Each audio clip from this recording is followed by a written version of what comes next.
Oke teman-teman, balik lagi dengan saya Vicky Ridho. Seperti biasa saya ingin bereaction soal sepak bola Indonesia dan juga tanggapan komentar dari netizen soal sepak bola tanah air. So langsung saja kita simak, tapi sebelum itu jangan lupa untuk like, comment, dan subscribe, dan jangan lupa juga untuk nyalakan lonceng notifikasinya. Let's go.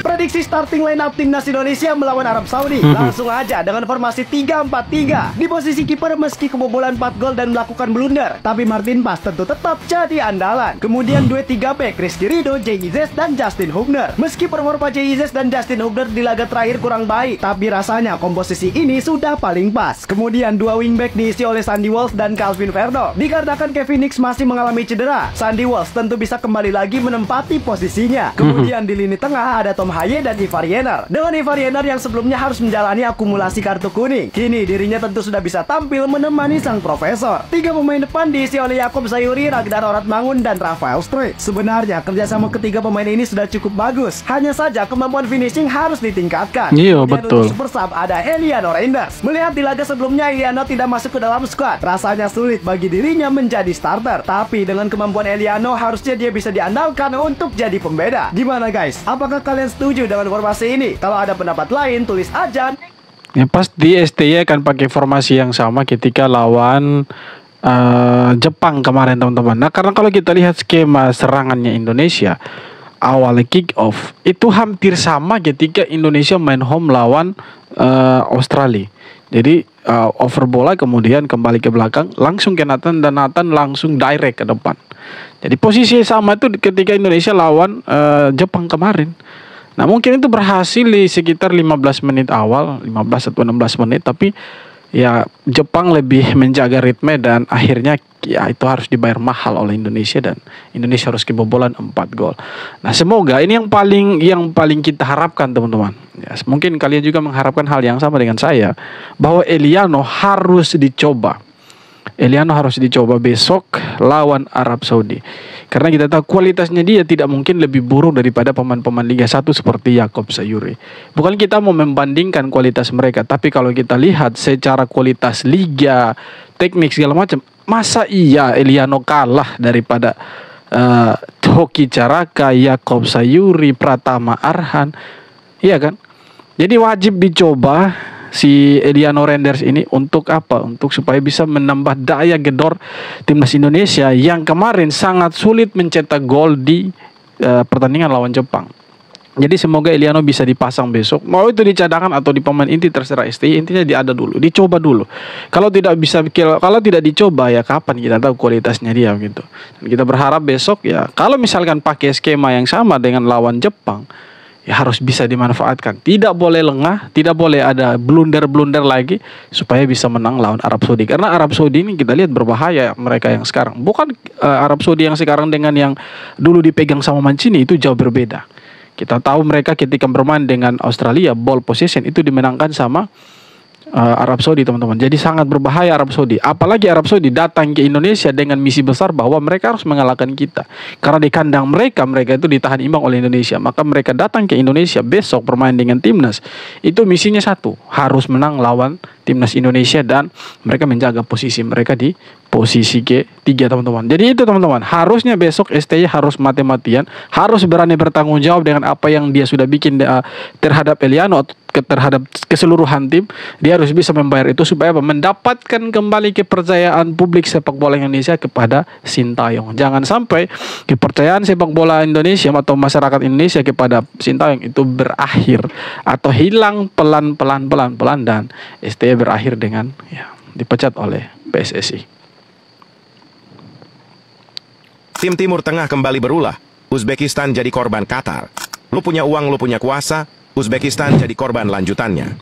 Dalam lanjutan kualifikasi Piala Dunia di grup sebelah, Uzbekistan harus menahan sakit di dada usai menjadi korban anak emasnya AFC. 90 tambah 6 sama dengan 12. Ya nambahnya setengah sendiri, itulah yang terjadi saat laga Qatar versus Uzbekistan. Skor kedua tim saat itu 2-2. Wasit pun memberikan waktu tambahan 6 menit. Namun wasit tertidur dan baru meniup peluit saat Qatar berhasil cetak gol di menit ke-12, tambahan waktu yang sudah sangat terlewat jauh. Qatar pun menang dengan skor 3-2. Lihatlah reaksi sedih parah pemain Uzbekistan usai dicurangi. Jadi Uzbekistan nasibnya itu sama dengan Indonesia. Kalau Indonesia itu 99, mereka ya tambah 12 menit. Jadi ya sama mereka punya nasib, karena Uzbekistan ini kalau menurut Coach Justin itu negara-negara seperti Indonesia, Uzbekistan pasti akan dikerjai sama negara-negara yang ya bukan kualitas tapi ya uangnya itu banyak, teman-teman. Jadi seperti Qatar, seperti Bahrain tuh mereka punya uang banyak. Jadi mereka bisa bayar wasit atau perangkat pertandingan. Dan di sini kita lihat tidak hanya Indonesia yang jadi korban di AFC, tetapi Uzbekistan yang sepak bolanya baru mau naik itu dibikin juga hal yang sama ketika Indonesia lawan Bahrain. Nah, ini catatan khusus. Semoga ke depannya, ya semoga terus. Semoga ke depannya AFC ini bisa berbenah, dan ya jangan sampai future of Asia itu saya pikir ya jadi sirna di mata masyarakat bola Asia, karena ya AFC yang seperti ini tidak netral, kemudian standarnya ganda, dan negara-negara seperti Uzbekistan, seperti Indonesia jadi korban dari ya bobroknya AFC dan wasit-wasitnya mereka. Terima kasih Indonesia guys. Aku cinta kamu Indonesia. Sampai jumpa in Japan. Sampai jumpa di Jepang. Dan ya kalau kita misalkan bertandang ke Jepang, saya pikir ya kita tidak harapan untuk menang, karena pasti kita akan kalah lagi di Jepang. Tapi tanding dulu, jangan sampai kalah sebelum bertanding. Itu baru betul.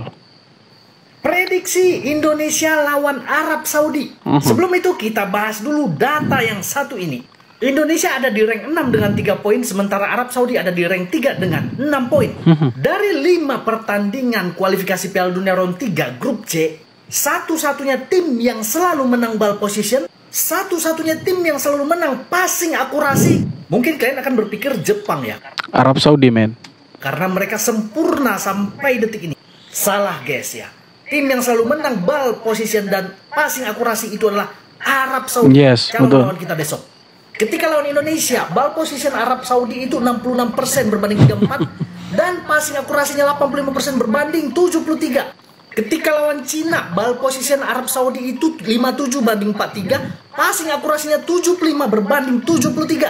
Ketika lawan Jepang, ball position Arab Saudi 57 banding 43, dan passing akurasinya 87% berbanding 83. Makanya besok lawan Indonesia harus hati-hati dan harus tetap konsentrasi, jangan lengah, jangan bikin blunder, karena Arab Saudi sekarang ini berbahaya untuk timnas ini.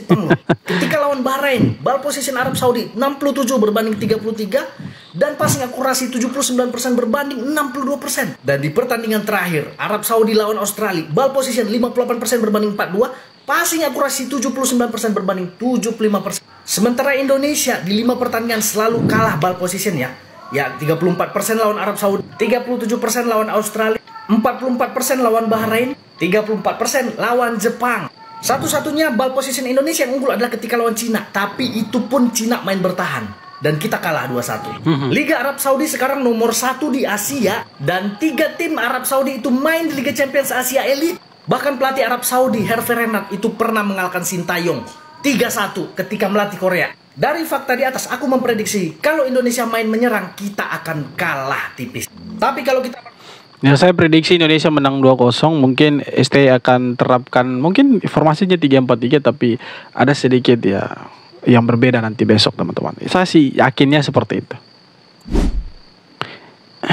Apalagi Erick Thohir. Saya cek kan di latihan sangat situasi positif, tapi saya rasakan ada lebih serius.